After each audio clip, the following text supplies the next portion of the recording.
Hello everyone, I'm Ron Grant coming to you live and direct from Tortola in the Virgin Islands. You're watching 284 Media. Thank you so much for your time. As you know, we here in the Virgin Islands are journeying our way to elections 2023. Much has taken place within the territory over the past few years, but we have now come to the point where the people will once again select their leaders. I am today joined by Chairman of the Progressive Virgin Islands Movement, Ronnie W. Skelton. He is going to outline his plans as well as that of his at-large team. We'll be right back after a quick commercial break. Yep, that's me. You're probably wondering how I got here. My name is Kamal Haynes. Most of you know me from 284 News, but now you get to see me in a different light on my very own show called Health is Wealth. We have Joel Turnbull. I don't want you to arch your back when you're pulling down. Milton McLean. First of all, right, your footwork. Stephen Payne. That was a 9 out of 10. I know you got the service down pat. Steve Augustine. You did a pretty hard workout today, so perhaps... And as you can see, it's actually you're impacting feeling my... it. Alonzo Boynes. Taekwondo. Adam Burrows. I'll speak as if you're an absolute beginner. I am an absolute... You are an absolute beginner. And Seth Graham. It bites. It will bite. Get your water, get your fruits and veggies, and experience a wealth of knowledge about getting healthy. Welcome back everyone, and thank you so much for sticking with us. As promised, I am today joined by Chairman of the Progressive Virgin Islands Movement, Ronnie W. Skelton. Mr. Skelton, welcome to our studios and thank you for your time. Thank you. Thanks for having me on. As I mentioned, we are on our way to elections. We call it here 284 Media, Journey to Elections 2023. You recently had a press conference with the general public by which you presented one member, and of course later on we saw a virtual production where all the other candidates thus far have been presented. You have served in various capacities. You have served as Deputy Chief Minister, you've served as Minister for Health and Social Development, and we have, of course, your track record. But I have to ask you, at this point in our territory, after all of your accomplishments, after all that you have already done and presented in various ways to the territory, why are you now again offering yourself? Thanks, Ron. Let me make sure That's okay. Ron, our country is in serious trouble.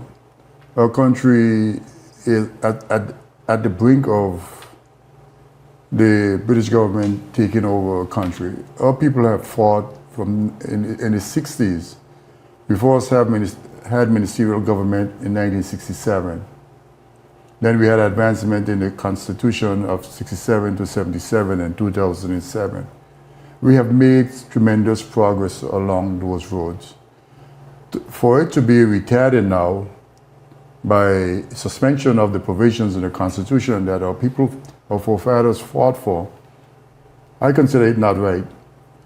And there is quite a number of people out there believe in me and think that I have the skill set to manage the affairs of the country with my colleagues and other people who will join me to stop this from happening, so to speak.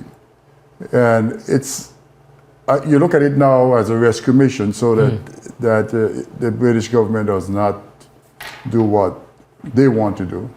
You said rescue mission, and I think that is an important mechanism. Why do you think we have gotten to the point of needing resuscitation? Like I said, from 1967, 77, 2007, a country, every step of the way, you give more power to the elected official, more autonomy. Our country expanded socially, economically, and from educationally and from the health perspective. Our country has done well and made significant progress by basically lifting us with our own bootstrap, so to speak. No significant financial help from the British government. So we are here now where we have made some mistakes. You know, in life, that's what life is all about. You do a lot of good things, but you do make a few mistakes. And our job is to, for us to correct those mistakes, knowing that there are mistakes that we have identified. But before we correct those mistakes, we have to have a COI report to tell us about the mistakes that we have made. And if you ask most of the elected officials and past elected officials, they will tell you those mistakes needed to be corrected. But collectively, we couldn't get together as a people, or as a legislature, to correct the mistakes, and they needed to be corrected. Understood. Yeah. Speaking of the Commission of Inquiry, I have to ask you, many persons bring up the fact that you were one of the few who were seemingly not caught in the Commission of Inquiry. And that's as simple as I could put it. Yes, yes. What do you think that was attributed to? Because I believe in accountability and transparency in those basic core values. And I believe when you're entrusted with public resources and assets, and I think you should use it for the benefit of the majority of people. And if you're going to help people, you need to set up systems where people can get help instead of depending on me personally. And when I get out of office, they're still in a bad space. So my job was to build systems so that people who desperately need help can get the help they need. Okay. Now the record would show, Mr. Skelton, you served as the RDA chairman of the board for the RDA, also serving on the 2022 Constitutional Review Committee. Yeah. Even with that, there are persons who say he's been quiet, he's been silent. We haven't heard from him throughout the past 4 years when the country was going through all of this turbulence. What do you say to that? Being quiet require a definition, because as you mentioned there, I served on the RDA board, I served on the Constitutional Committee when the former Premier wanted any advice, he will call and I'll give my advice. I believe the people elected, the majority of people elected the present then government to manage the affairs of the country. And I believe in democracy. I don't know the others, so I can only believe in what I know. And my job is, although I was fighting against them, is to assist them in making the country a better place for all of us. You can catch more flies with honey than with vinegar, so to speak. So going in a confrontation, to me, sometimes doesn't work, especially in small societies like this. So my job was to, when they want to listen, this present Premier, he asks about even the RDA, whether the RDA should be disbanded or be extended. And I tell them, based on my glance at it now working there, I think it's an organization that you need to exist. Because whenever the government is doing any major project, you have to set up a project office for every single project. What the RDA is an organization that can do multiple projects at any time. You know, that skill set is not any place else in the country. So to disband it without putting something else, develop it something else, you're just going to be shooting yourself in the foot. All right. Yeah. Speaking of skill set, we know you as an entrepreneur in leading your family business as by far one of the best and well-respected businesses in the territory. I want to talk about some of your skill sets and what the people could expect from you as a leader. I said earlier, Ron, that when I came back from college back in the early 80s, they recognized that I had a skill set that I can probably manage the corporation. But I did electrical engineering at the University of Tuskegee, and I did advanced courses in nuclear engineering. I wanted to be a nuclear scientist. But I realized that I am coming back home. I want to help my country. That's why I left in the first place, to be educated. So I abandoned that and came back home.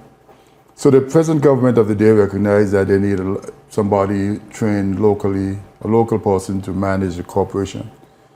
So what I did, I went to the different places in America, in England, and even all the way to Singapore, University of Singapore, to get the skill sets that I needed to manage something as complex as an electrical organization, where you have the human resources, financial resources, technical resources, and even some of the social resources that exist in an organization.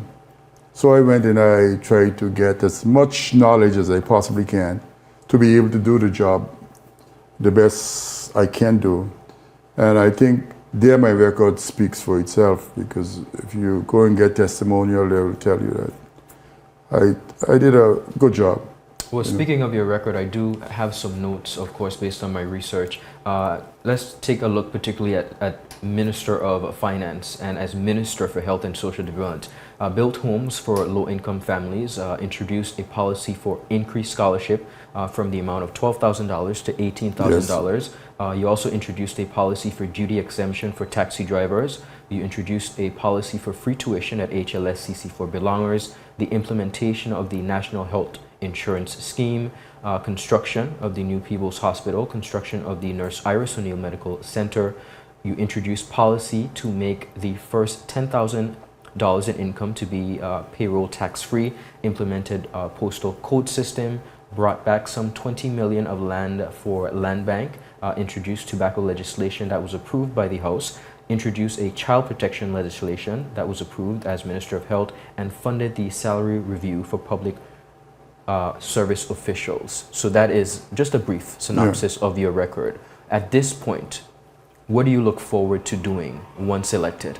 To me, the immediate thing right now is to get the British government from suspending our constitution, so we can feel a lot more comfortable in our approach.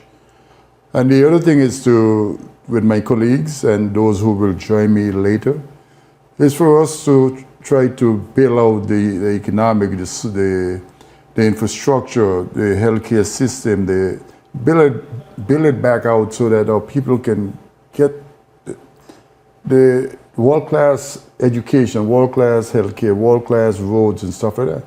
It's going to take some time to get it done, but we will be, by the end of the next term, we will be on the road to really improving the country. And this probably needs a national development plan. So when elected officials get elected, they don't abandon stuff which taxpayers have paid millions and millions of dollars for, and just leave it to rot. I think we need to stop that. Okay. And I believe with my colleagues and I have the skill set to make sure that we don't do those kind of stuff. Because if the present government started a project, whether it's a social project or physical project, our job is not to go in there and stop them. Our job is to go in there, find out what they were doing. Let's see if we can enhance it, or if what they were doing is good and right for the country, is to continue it. Not to waste taxpayers' money because we have the power to do so. All right. Yeah.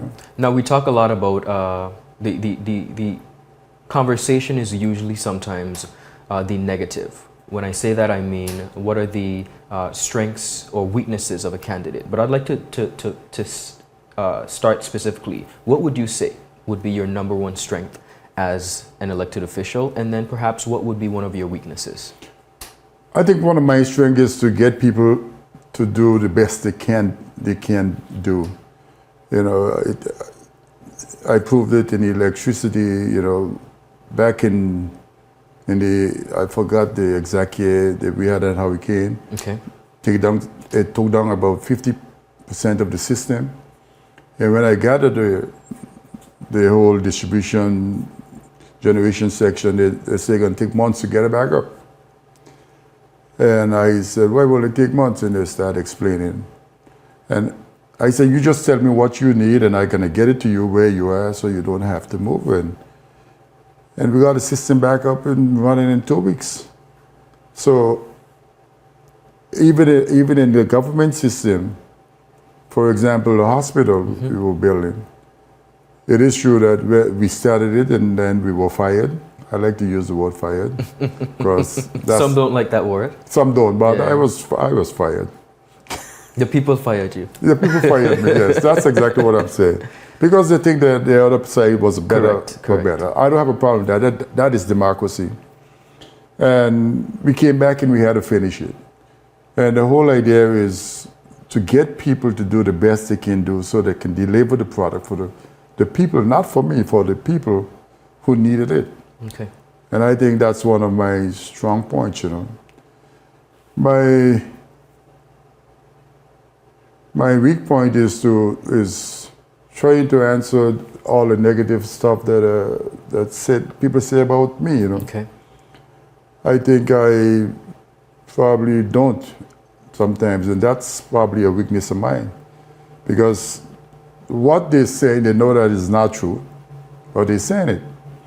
Now, you mentioned something that I must expand on. We deal with the negative. So your child come home, your son comes home, say, Daddy, I get 95 out of 100. You know what what you will say to your child? Come, let me see what you get wrong. Instead of celebrating the 95, in any galaxy, for humans, this is good, extremely good. Well, yeah. But we dwell in the negatives. And we need to turn that around. And we need to stop it. All right. Yeah, because everything in the country is not bad. I will never sit here and tell you that we are much better than a lot of places.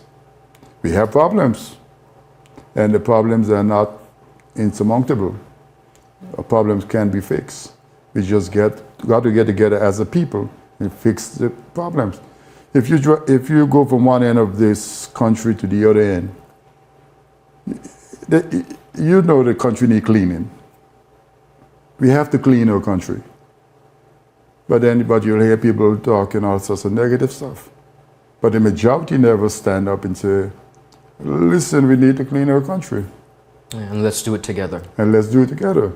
Speaking of doing it together, you are leading a team of some very highly intelligent and skilled persons. So let's just start with the at-large team.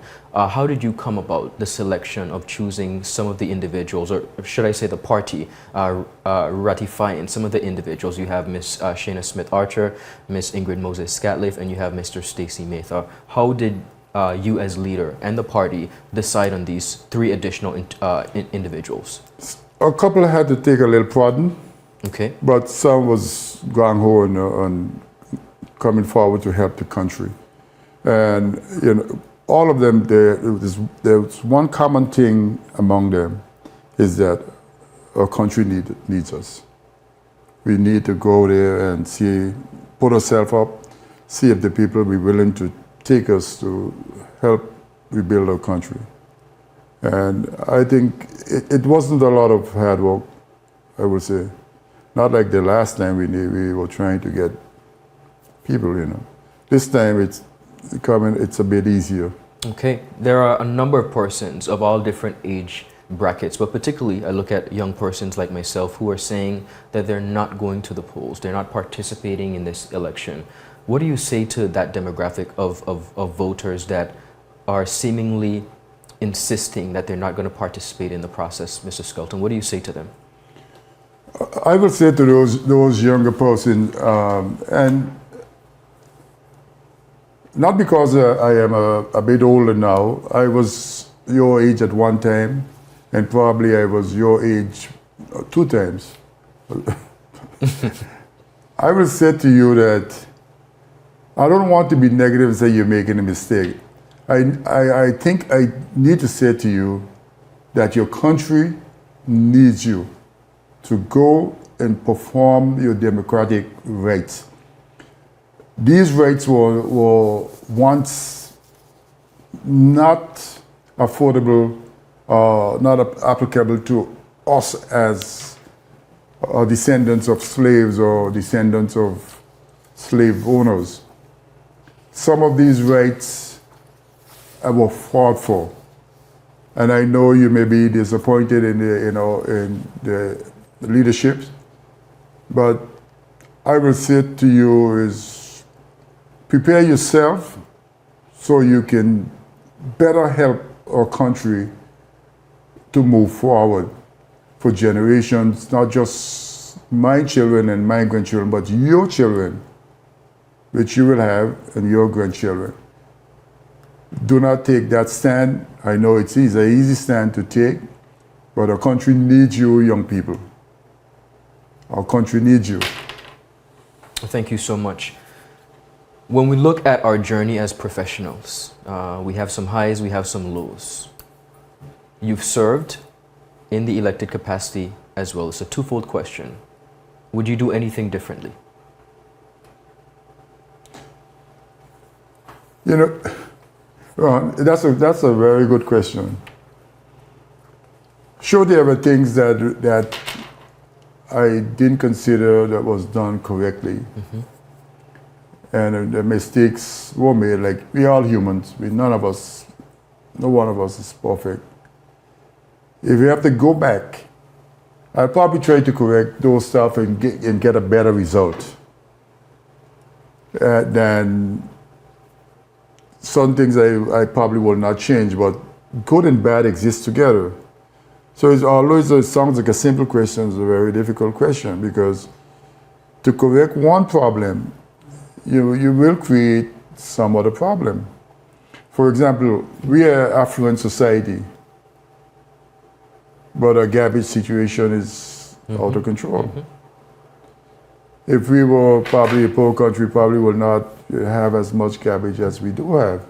So there's a cause and effect of all these things, and we're going to try to correct the garbage problem by whether landfills or more incineration, but then there is also problems from that. So sometimes to go back, if you could go back and create a different world, don't expect that world to be without problems. Understood. Yeah. So respectfully, there would be changes, but to change one thing may change everything. Yeah, well, we'll change Some other things, yes. All right. When we look at the trajectory of our territory, there are some persons who have continuously said, well, you had an opportunity before, and in some cases, some may even say, because you sat on an administration at a time, that perhaps you were in some way in agreement. What do you say to those persons who would automatically align and say, well, Mr. Skelton, you were there before and you sat with this administration, and we believe that at that point some decisions were made that would have gotten us into perhaps the same situation we were in, just by association and alliance. Yeah, I understand that. What do you say to that? I will say to those people, once you're part of a group, and even being part of a government is probably more problematic than being just part of a group where you can air your stuff out easily. Here you got to do it in private because of collective responsibility and other things. But when you look at everything, yes, mistakes were made. When you look at everything, but a lot of good was done. Okay. Quite a bit of good was done. But if you just dwell on the things that were bad, so if you dwell on the wall, the plane, what else? A number of things. Yeah. Those two stand out. Those who stand out. Yeah, there were bad things, but they did other stuff. The Pay Pack was one of them. Okay. And you have ships. The taxi drivers are extremely happy, and so there were good things, although there were some bad things that happened. But you can't get everything that is good. Okay. In this world, in my opinion. As professionals, we wear a lot of hats. You are a father, a husband, a grandfather, a businessman, managing people, right? When you encompass all and who Ronnie Skelton is, not only to your immediate family, but to the public, what are you most proud of? when you look back on all your years of service and still years of service that you still have to give, but in this space and time, what would you say, Ron, I am most proud of? I think I don't get my gratification from myself. I get it from people who saying, thank you, we need you to do this last tour duty. We understand that you don't, you would like to be a happy person and just live your life. But where your heart is where your treasures are. And my heart is, where your treasures are, where your heart is. My treasure is here in the BVI. I have no place to go. I don't have any options. I am out of options there. Okay. So I have to do what is good and right, not just for my family and my children and grandchildren, but for your children and your grandchildren and so on. It's all of us must live together in this little society. So I can't be doing good and you be doing bad. I think, we only as strong as our weakest link. I am only as strong as the weakest person that is following me. So it's not about me. When you allow the management and the thing of the country and its people to be about just you and your personal things. I don't like talking about myself. I realize that. Yeah. But we need to talk about the country and its people, where we came from. Well, we came from nothing. And here we are today. Not long ago, the farmers and stuff, to go to church, they only had one jacket. You have about 20. That's progress. Yes. So we need to understand that progress will be made, but on the road to progress, there will be some bumps in the road. All right. Well, viewers, you heard it here first from the businessman, the father, the husband himself, chairman of the Progressive Virgin Islands Party, Ronnie W. Skelton. He quoted some person say, coming back for your last tour of duty, but he is back, the journey to 2023 elections. Thank you so much, Mr. Skelton. And of course, within the coming days, you will be hearing from the additional 3 at-large candidates for the Progressive Virgin Islands movement. I'm Ron Grant. Have a beautiful rest of the day. Bye-bye. Accountability. The power of trust works 2 ways. If you trust us enough to elect us, then we will respect you enough to answer your questions and produce the constitutionally required reports on time. Transparency. We have nothing to hide. Our candidates do their best to be law-abiding and decent citizens daily, and will transfer the principles that have made them personally successful to secure the same for government and the people, and will do so in a fair and visible way. Empowerment. The power of the people is more powerful than the people in power, and we support that power. We want to serve a people who has clear views and places a demand on government, and who feels enabled and comfortable to express that, has avenues to do so, and can do so without fear. Inspiration.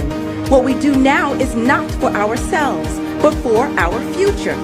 If we're able to inspire the next generation with noble action and service, then we've done one thing right. Integrity. Simply defined, integrity is what we do when no one is watching. What we do and say publicly is what we will say and fight for privately. Integrity to us is more than an action. It's a code of conduct to which all our candidates and members are called. Hope. The contagious feeling of hope has to take over our territory and reach children and adults from Horseshoes Reef to Great Harbor. Once there is life, there is hope. And once there is hope, there is a promise of a better life for all Virgin Islanders, locals and residents alike.